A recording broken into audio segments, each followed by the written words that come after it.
오늘 말씀을 통해서 여호와 하나님이 여자를 만드시고 라는 제목으로 우리가 하나님 말씀을 함께 살펴보려고 합니다. 오늘 우리는 본문 말씀을 통해서 하나님이 여자를 지으신 이유가 무엇인지를 먼저 살펴보고, 또 하나님께서 이렇게 여자를 지으실 때에 아담은 이 여자의 필요성을 그가 인식하였는가 라는 이런 부분들도 우리가 함께 짚어볼 수 있는 아주 흥미로운 대목이라고 생각을 합니다. 그리고 하나님이 이 여자를 어떻게 또 만드셨는가, 그런 관점에서 오늘 본문 말씀을 함께 우리가 살펴보려고 합니다. 오늘 말씀을 통해서 보면 하나님께서 여자를 하나님이 만드시는 그 이유에 대해서 18절에 이렇게 말씀합니다. 여호와 하나님이 이르시되 사람이 혼자 사는 것이 좋지 아니하니 라고 하나님이 말씀합니다. 하나님께서 말씀하시기를 사람이 혼자 사는 것이 좋지 않다, 그러므로 내가 그를 위하여 돕는 배필을 지으리라, 하나님이 이렇게 말씀하시는데, 여기서 여러분, 우리가 하나님께서 사람이 혼자 사는 것이 좋지 않다라는 것을 좀 우리가 살펴보려고 하는데요, 첫째로 혼자 살다라는 이 의미가 무엇인지를 우리가 살펴봐야 합니다. 이 혼자 산다는 것이 단순히 홀로 존재한다, 외롭다, 고독하다 이런 의미로 이해하시면 오늘 본문은 우리가 제대로 잘 이해할 수 없습니다.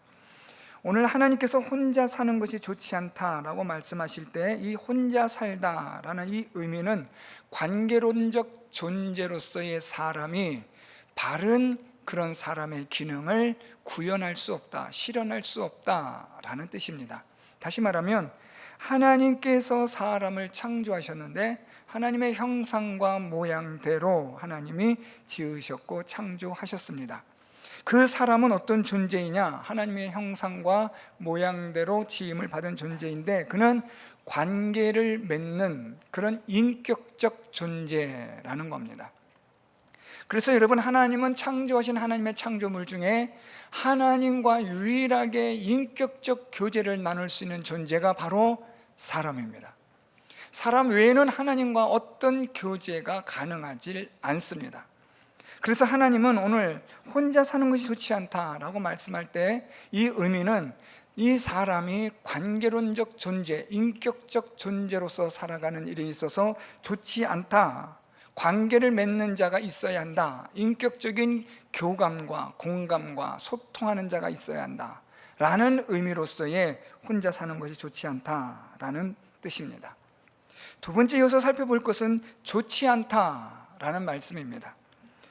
혹시 이 말씀을 들으시면서 또는 읽으시면서 여러분들 생각에 이상한데? 라고 생각하시는 분들, 그리고 그 생각하는 이유가, 하나님께서는 창세기 1장에 하나님 보시기에 좋았다라고 말씀하셨고 사람을 창조하신 날에는 심히 좋았다라고 말씀하셨는데 왜 여기서 하나님은 좋지 않다고 하시지? 라는 의문을 가졌다면 그분은 100점입니다. 아주 탁월하게 성경을 이해하고 또 고민하는, 정말 성경을 자세히 읽는 분이라고 말씀드릴 수 있습니다. 혹시 그런 분들이 계시면 마음속에 자부심을 가져도 됩니다. 아주 뿌듯함을 가지셔도 아주 좋습니다. 자, 그러면 하나님은 분명히 창세기 1장을 통해서 4절, 10절, 12절, 18절, 20절, 25절 계속해서 하나님은 창조하신 창조물들을 보시고 하나님은 하나님 보시기에 좋았더라, 그리고 특별히 사람을 창조하신 6째 날에는 31절에 심히 좋았더라, 이렇게 말씀하신 하나님이 오늘 본문에 이르러서는 좋지 않다라고 말씀하심을 통해 무언가가 모순된다, 또는 하나님이 좀 변덕이 있으신 것 같다, 하나님 좀 약간 뭐가 좀 달라지셨나? 라는 그런 의문을 갖게 할 수 있다는 거죠.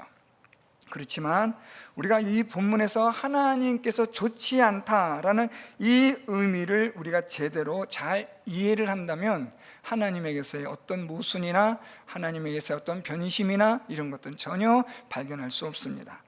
오늘 하나님께서 여기서 좋지 않다라는 이 표현은 사람이 사람으로서의 관계론적 인격체로서 그가 올바르지 않은, 아직 완성되지 않았다라는 의미입니다. 하나님은 아담을, 사람을 하나님의 형상과 모양대로 창조하셨지만 아직 사람의 창조는 하나님께서 아담을 창조하신 후에 하나님 보시기에 심히 좋았지만 아직은 완성 단계가 아닌 거죠. 비로소 하나님이 여자를 만드심으로 인하여 이제서야 사람이 사람으로서의 인격적 존재로서의 관계를 맺는 자가 되므로 하나님은 사람의 창조를 이제는 멈추시는 겁니다. 따라서 하나님이 좋지 않다라는 이 표현은 아직 완성되지 않았다라는 의미로 이해하시면 됩니다. 그래서 하나님께서는 이 남자에게, 아담에게 하나님께서 돕는 배필을 지으리라 그렇게 말씀하시는 겁니다. 돕는 배필을 짓는다라는 말은 이제 여러분 조금 더 이해하기가 쉬우실 겁니다. 그렇다면 이 돕는 배필은 아담에게 있어서의 인격적 관계를 같이 공유할 수 있는 존재구나 라고 이해하시는 것이 옳습니다. 자, 그래서 여기서 이 돕다라는 이 히브리어는 오늘 우리 번역 성경대로 돕는 자, 도움이란 뜻을 표현하기도 하는데, 그런데 흥미롭게도 이 돕다라는 이 히브리어가 하나님께서 도우심에 대한 그런 용례로 많이 사용되어지고 있다는 거예요. 그러면 오늘 본문을 이렇게 보시면 돼요. 하나님께서 이 아담이, 이 사람이 혼자 사는 것이 아직 완성되지 않았으므로 하나님이 그를 위하여 하나님께서 도우시는 역사를 일으키셨다라는 겁니다. 하나님은 누구시냐? 그분은 우리를 도우시는 분인데, 하나님은 어떻게 우리를 도우시느냐? 오늘 보니까 이 아담으로 하여금, 사람으로 하여금 혼자 있게 지내지 않도록, 홀로 거하지 않도록 인격적 관계의 형성을 이룰 수 있는 파트너를 하나님이 만드시는 것으로 하나님이 도우셨다라는 겁니다. 그래서 여러분, 돕는 배필이라는 것을 조금 더 우리가 의역해서 고급스럽게 번역하면 아담에게 합당한 사람, 이렇게 번역하면 아주 좋습니다. 하나님께서 이 사람에게, 아담에게 합당한 사람을 하나님이 지으시겠다라고 말씀한 겁니다. 그 합당함이라는 것은 아담과의 인격적 교제가 가능한 파트너를 말하는 겁니다. 자, 그러면서 이제 하나님께서 여자를 지으시겠다, 하나님께서 이 아담에게 합당한 사람을 만드시겠다라고 하나님이 그렇게 하나님의 도우시는 역사들을 하나님이 말씀합니다. 자, 그런데 말입니다, 오늘 우리가 읽었던 18절 말씀이 그렇게 기록이 되고, 그러나 갑작스럽게 19절과 20절이 쓱 들어오는데, 19절과 20절에 보면 하나님께서 지금 흙으로 각종 들짐승, 공중의 각종 새를 지으시고 아담이 무엇이라고 부르나 보시려고 그것들을 그에게로 이끌어 가시니 라고 기록이 되고 있습니다. 그러면서 이 아담이 모든 가축과 공중의 새와 들의 모든 짐승에게 이름을 주니라 라는 이 구절이 쓱 하고 들어와요. 그러니까 18절 말씀에 이어서 사실은 어떻게 말씀이 연결이 되면 자연스럽냐면, 18절 말씀, 하나님께서 내가 그를 위하여 돕는 배필을 지으리라 하시니라 라고 말씀하신 후에 그 다음에 20절 하반절에 아담이 돕는 배필이 없으므로 여호와 하나님이 아담을 깊이 잠들게 하시니, 이렇게 연결이 되면 이 성경 구조와 논리가 아주 부드럽게 넘어가거든요. 그런데 갑작스럽게 19절과 20절 상반절까지 아담이 각종 이 짐승들과 공중의 각종 새의 이름들을 짓는 일들이 쓱 하고 등장한다는 거예요. 여러분, 여기서 이제 우리는 이런 고민을 항상 하셔야죠. 성경 읽으시면서 제가 여러분들이 드리는 말씀 뭐였죠? 항상 무엇 하라고요? 왜 그렇지? 라는 그런 의문을 가지셔야죠. 물론 하나님의 말씀은 다 옳지만, 다 정확한 말씀이지만 이게 왜 이렇게 됐을까? 라고 우리가 하나님 말씀을 깊이 연구하는 태도는 아주 중요합니다. 하나님께서 왜 이렇게 하셨을까? 왜 갑자기 성경이 이렇게 기록이 될까? 라는 이런 궁금증을 가지고 이 본문을 우리가 들여다본다면 훨씬 더 우리가 성경을 깊이 이해하는 데 도움이 됩니다. 자, 그러면 하나님께서 지금 이 아담을 위하여 사람이 혼자 사는 것이 좋지 않다, 돕는 배필, 그러니까 아담에게 합당한 사람을 내가 짓겠다, 창조하겠다라고 말씀하셨고, 그래서 하나님이 아담을 깊이 잠들게 하셔서 하나님이 이 여자를 만드시는데, 이 중간에 이 과정은 그러면 필요가 없는데 들어온 거냐? 아닙니다. 이 과정이 있어야 합니다. 왜냐하면 지금 하나님이 18절에 말씀하신 것은 누구의 관점이에요? 하나님이요. 하나님께서 사람이 혼자 사는 것이 좋지 않다, 아직 완성되지 않았으므로 불완전하다, 내가 완성체로 이제는 만들어야겠다 라고 하나님이 말씀하신 거예요. 그래서 하나님이 아담에게 합당한 자를 내가 만들겠다고 말씀하셨고, 그리고 나서 하나님이 이제 아담을 깊이 잠들게 해서 이것을 만드시거든요. 그러니까 이건 이제 전적인 하나님의 주도권이잖아요. 그런데 19절과 20절에서 갑작스럽게 아담의 각 동물들이나 각종 새의 이름을 짓는 것을 하나님이 어떻게 짓는가 보시려고 그 모든 동물과 짐승들을 지금 아담에게로 다 이끌어 오시는 거예요. 그러니까 이제 아담은 자기에게 하나님이 이끌어 주시는 각종 동물이나 새를 보고 이름을 짓는 거예요. 뭐 너는 돼지, 너는 토끼, 너는 다람쥐, 너는 독수리, 막 이름을 짓는 거죠. 하나님 주신 지혜를 가지고요. 한번 여러분 생각을 해보십시다. 여러분들이 아담이라 생각하고 많은 날짐승과 들짐승들이 여러분 앞에 쭉 들어오는 거예요. 여러분들 이제 여기서 이름을 지어야 돼요. 감당하시겠습니까? 가끔 우리 성도님들 중에 목사님 우리 아이들 이름 좀 지어주세요 하고 이제 아기가 이제 태어나게 되면 저한테 그렇게 부탁하시는 성도님들이 계세요. 그렇게 부탁을 받고 나면 사실 제가 솔직히 말씀드리면 한 3, 4일, 일주일 동안 아주 고민을 합니다. 어떤 이름이 이쁠까, 어떤 이름이 좋을까. 그래서 제가 후보군을 한 4-5개를 만들어 주시고, 드려서 주시고, 거기서 우리 집사님, 권사님이 선택하세요 라고 제가 좀 선택지를 다양하게 드리죠. 그러면 우리 이제 집사님들이나 권사님들이나 우리 성도님들이 보고 이 이름이 좋겠습니다라고 결정하면 그 이름이 되는 거죠. 산 사람 한 아이의 이름을 짓는 것도 이게 쉬운 일은 아닙니다. 옛날에는 여러분 예수 믿지 않는 우리 옛날에 우리 조상 어르신들 보면 이 장명소라고 있습니다. 요즘 있는지 모르겠습니다. 이름을 지으러 가면 또 돈을 주고 이름 짓는 분도 계세요. 근데 그 짓는 이름 들어보면 기도 안 찬 이름인데 그 돈 얼마짜리 이름이라고 말하는 분들 보면 아주 기가 막힙니다. 어쨌든 지금 아담에게로 많은 동물과 짐승들, 각종 날아다니는 새들이 계속 오는 거예요. 아담은 계속 이름을 지어야 됩니다. 물론 하나님께서 지혜를 주셨으니까 계속 이름이 나오고, 지혜를 통해서 하나님께서 그 아담으로 하여금 그런 걸 뭐 할 수 있도록 능력을 주셨지만, 한번 생각해 보세요. 피곤할까요? 안 피곤할까요? 아주 징글징글할 거예요. 또 오고 또 오고 한도 끝도 없죠. 여러분 생각해 보세요. 하나님께서 창조하신 짐승들이, 날짐승들이 얼마나 많아요. 우리가 지금까지 살아오면서도 듣지도 못하고 보지도 못하는 그런 짐승들이나 날짐승들이 얼마나 많습니까? 그런 걸 지금 아담이 다 지금 짓자니까 얼마나 피곤하고 얼마나 힘들고 얼마나 지치고 얼마나 그랬을까요? 여러분, 그러면 아담이 잠깐 이런 생각 들지 않았을까요? 아, 좀 누가 좀 도와줬으면 좋겠는데. 하나님은 아담에게 하나님만, 야, 너한테 이게 필요한 거야, 너 이게 해, 이게 아니라 아담도 그것을 깨닫고 인식할 수 있도록 그 과정을 하나님이 주셨다는 거예요. 만약에 이 과정이 없었다면 아담이 하나님 이거 왜 주셔요? 저 필요 없어요 라고 이렇게 할 수도 있는 그런 인격적 존재니까요.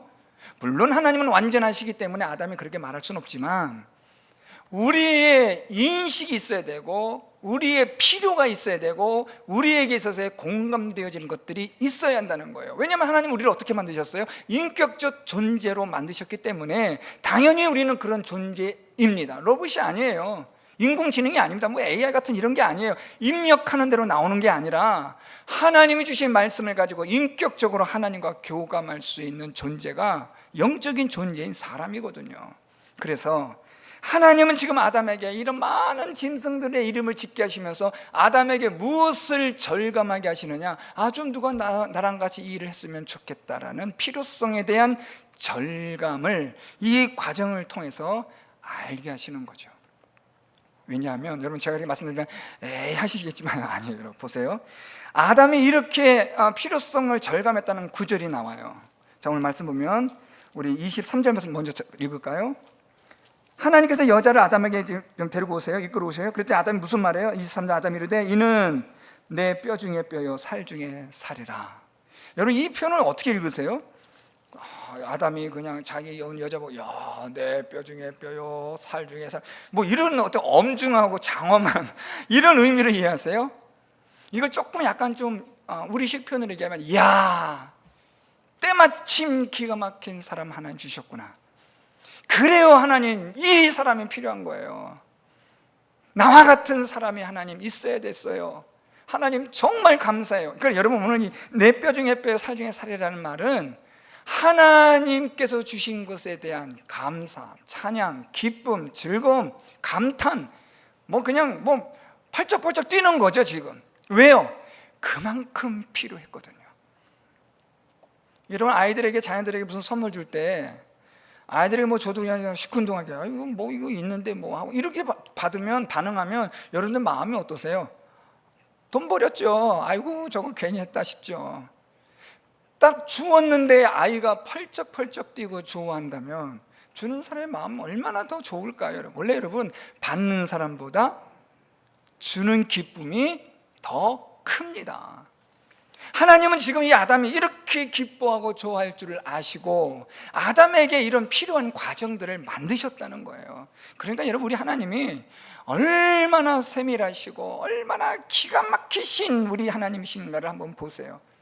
그래서 하나님이 아담으로 하여금 아담에게 필요한 것이 무엇인가를 인식하게 하셨고, 그래서 그 존재가 얼마나 귀한 존재인가를 알게 하셨다라는 거예요. 내 뼈 중에 뼈요 살 중에 살이라는 것은 기쁨과 즐거움과 감탄을 뜻하는 것만 아니라 정말 나에게 필요한 것을 주신 하나님에 대한, 하나님께서 내게 허락하신 이 선물에 대한 아주 놀라운 아담의 반응인 거예요. 내 뼈 중에 뼈요 살 중에 살이라. 그래서 어떻다고요? 귀하고 소중하게, 그렇게 관계를 맺을 수 있는 인격적 존재를 하나님 지어주셨다라는 거죠. 아주 귀한 존재라는 거예요. 그래서 여러분 내 뼈 중에 뼈요 살 중에 살이라는 말은 감사와 감탄과 기쁨뿐만 아니라 어떤 의미가 있냐면 소중함, 귀함, 이런 의미가 있는 거예요. 그래서 여러분 오늘 집에 가시거든 남편분 보시고 아내분 보시면 곁눈질하지 마시고 째려보지 마시고, 야, 참 하나님 감사합니다. 정말 감사합니다. 귀한 분, 너무 귀한 사람 하나님 주셔서 감사합니다. 이런 고백이 있기를 바랍니다. 그냥 그러려니 하지 마시고 오늘 이 아담의 그 모든 필요성을 아시는 하나님께서 지금 여러분들에게 아내와 남편을 주셔서 내 뼈 중에 뼈요 살 중에 살이라 기뻐하며 감사하며 존귀하고 귀한 아름다운 존재로 그렇게 관계를 맺을 수 있는 그런 부부로 하나님께서 만들어 주셨다는 거예요. 자, 그런데 여러분 여기서 하나 더 살펴볼게요. 하나님이 아담에게 지금 이 각종 들짐승이나 공중의 각종 새를 지으시고 무엇이라고 부르는가, 그 다음에 무슨 말씀이냐면 보시려고 라는 거예요.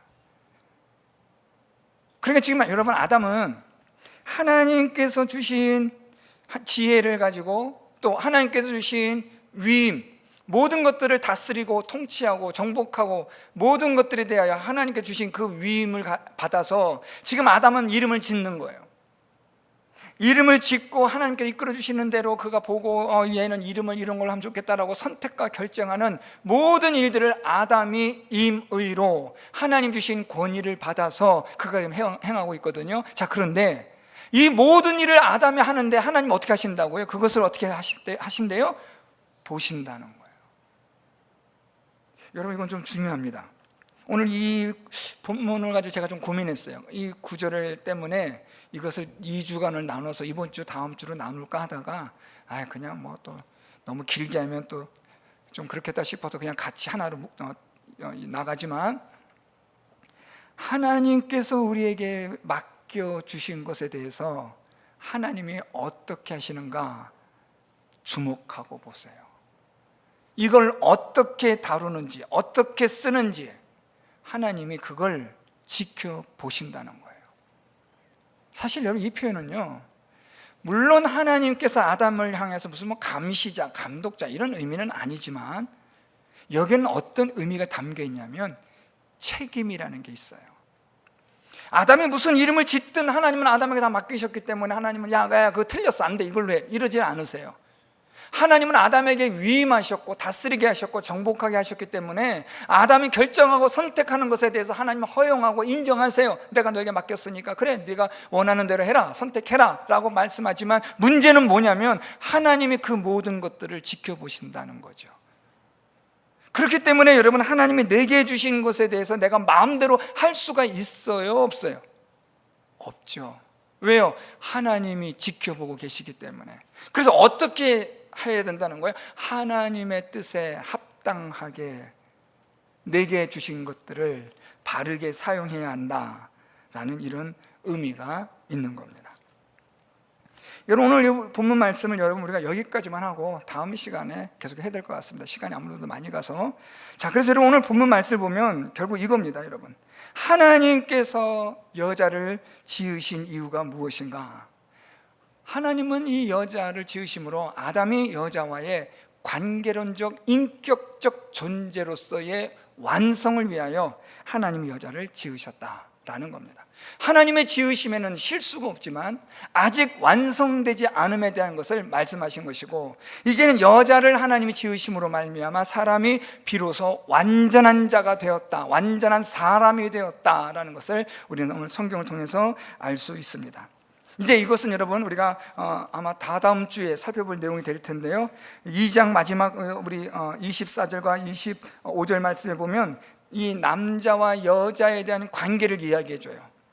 이것은 무슨 말인가 하면 하나님께서 완전한 사람으로 만드신 것에 대한 결과물이에요. 우리가 보통 결혼식 할 때 제가 주례를 할 때 많이 쓰는 말씀이기도 하지만 결국 하나님은 남자와 여자로 인하여 그들이 성숙한 올바른 합당한 관계를 맺는 존재가 되기를 하나님이 원하셨고, 그래서 남자와 여자를 하나님이 지으셨다라는 것을 성경이 말씀해 주고 있습니다. 그리고 이것은 하나님이 무조건 일방적으로 밀어붙이시는 게 아니라 우리로 하여금 필요를 깨닫게 하시고 그 필요에 대한 것을 가지고 하나님이 주신다라는 겁니다. 뿐만 아니라 하나님께서는 이렇게 아담에게 이러한 여자를 하나님께서 만들어 주시는데, 이 여자는 오늘 본문에 있는 말씀처럼 하나님께서 참으로 하나님이 주신 맡기신 것들에 대하여 그가 어떻게 이것을 잘 관리하는지를 하나님이 지켜보신다는 거예요. 다음 시간에 다시 또 말씀드리겠지만 하나님은 결국 하나님과의 바른 관계를 통해서 사람과의 바른 관계를 맺기를 하나님은 원하시는 거예요. 자, 여러분, 1차적으로 우리는 누구와 관계를 잘 맺어야 하느냐? 하나님과의 관계예요. 하나님과의 관계를 잘 맺는 이 아담에게 하나님은 이제는 남자와 여자의 아름다운 관계를 하나님이 만들어 주시는 거예요. 그러니까 여러분, 우리가 하나님과의 이 바른 관계를 놓치면 안 돼요. 실패하면 안 되는 거예요. 하나님과의 바른 관계를 맺어야만 우리는 사람과 사람의 바른 관계를 맺어갈 수가 있고, 이렇게 사람과 사람의 바른 관계를 맺어가게 되면 우리는 이 땅에서, 이 세상에서 하나님 우리에게 맡겨주신 모든 것들에 대하여 하나님의 뜻에 합당하게 우리에게 주신, 우리에게 위임하시고 맡기신 그런 청지기적 사명을 우리가 잘 감당해 갈 수 있다라는 겁니다. 오늘 이 말씀을 통해서 우리 사랑하는 성도 여러분들이 하나님과의 바른 관계를 통하여 사람과의 바른 관계를 맺어가는 성숙한 인격적 관계를 맺기를 원하신다면 하나님과의 더 깊은 관계를 통하여 사람들과의 성숙한 인격적 관계를 맺어가는 우리 성도 여러분들이 될 수 있기를 바랍니다. 우리 교회 안에 성도들 간에 성숙한 인격적인 관계를 맺기를 저는 진심으로 바라는데요, 그러려면 하나님과의 관계가 먼저 우선이라는 거예요. 부부의 관계가 좋아지려면 먼저 하나님과의 관계가 바르게 세워져야 하는 겁니다. 여러분 보시면 부부 세미나, 상담 세미나 여러 가지 많은 일들이 있고, 또 교회에서도 가정행복학교다 무슨 이것이다, 저도 부목사 때 많이 해봤었는데요, 사실 결론은 이거예요. 하나님과의 관계가 틀어지면 부부 관계도 끝나고 부모와 자녀의 관계도 끝나는 거고 세상과의 관계도 다 끝나는 거예요. 우리의 모든 관계의 기초는 어디에 있느냐? 하나님에게 있음을 믿으시기를 바랍니다. 하나님과의 관계가 바른 관계가 되어 사람과의 바른 관계를 맺는 여러분들 되시고, 이 세상에서 하나님 여러분들에게 맡겨주신 것을 올바르게 잘 관리할 수 있는 그런 지혜로운 청지기의 사명을 감당하며 살아가는 우리 모든 성도 여러분들이 다 될 수 있기를 예수 그리스도의 이름으로 축원드립니다.